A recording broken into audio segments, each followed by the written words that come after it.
Si Janine Gutierrez ay talagang punong-puno ng saya at pagmamalaki habang siya ay dumating sa Venice Film Festival para sa espesyal na premiere ng pelikulang Pantos Mea.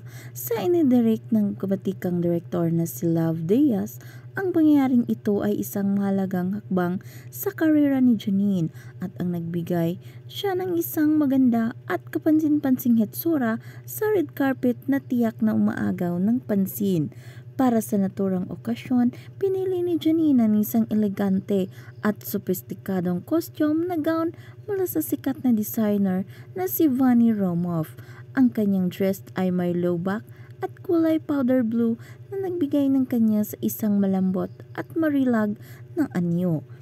Ang ganitong uri ng pananamit ay hindi lamang nagpapakita ng kanyang mahusay na panarasa sa pasyon kundi pati na rin sa kanyang suporta sa lokal na disenyo.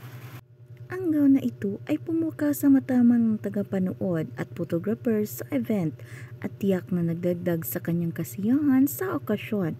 Sa kanyang Instagram page noong Martes, September 3, binahagi ni Janine ang mga larawan mula sa red carpet event na nagpakita ng kanyang kagalgakan at ang kanyang napakahusay na estilo. Sa kanyang mga post, makikita ang kanyang mga ngiti at ang makulay na aura ng kanyang gown na tila nagmula sa kanyang personal na kasiyahan at magmamalaki sa kanyang proyekto.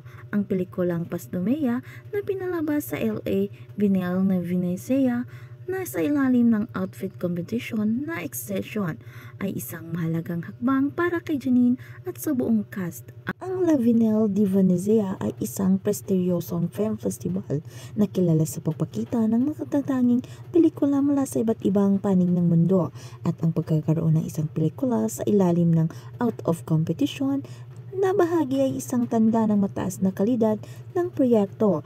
Ang pagpapakita ng pelikulang ito sa isang pangdaigdigang entablado ay tiyak na magdadala ng mas malaking intensyon at pagkilala sa talento ng cast at sa direksyon ni Love Diaz. Bilang bahagi ng pagpromote ng pelikula, ibinahagi ni Janine ang mga larawan mula sa protocol ng pelikula sa kanyang Instagram stories.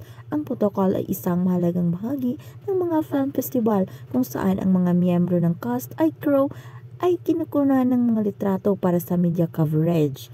Sa mga binahaging larawan, makikita ang pansiglang magsisimula ng buong cast at ang mainit na pagtanggap sa kanilang film director na si Love Diaz.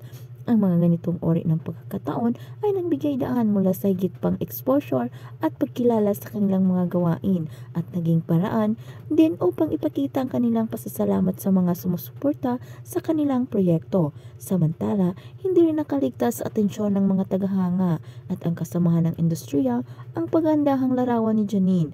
Isa sa mga hindi nakapigil na magbigay ng papuri ay si Jericho Rosales na siya ring kilalang aktor sa Pilipinas. Sa kanyang social media account, ipinahayag ni Jericho ang kanyang paghanga sa mga larawan ni Janine na nagpakita sa kanyang suporta at paggalang sa mga tagumpay ng kanyang kaibigan. Ang mga pahayag ni Jericho ay hindi lamang nagpapakita ng magandang relasyon sa pagitan ng mga artista kundi pati na rin sa pagkilala sa mga nagagawa ng bawat isa sa industriya. Ang kagalakan ni Janine Gutierrez sa pagdalo sa Venice Film Festival ay ang kanyang paghahanda para sa premiere ng Pantos Mea ay tunay na makikita sa kanyang mga ngiti at ang kanyang inteligensyang suot. Ang mga ganitong okasyon ay hindi lamang nagiging daan para sa personal na tagumpay kundi pati na rin sa mga pagpalakas sa imahe ng Pilipino talent ng internasyonal ng antas.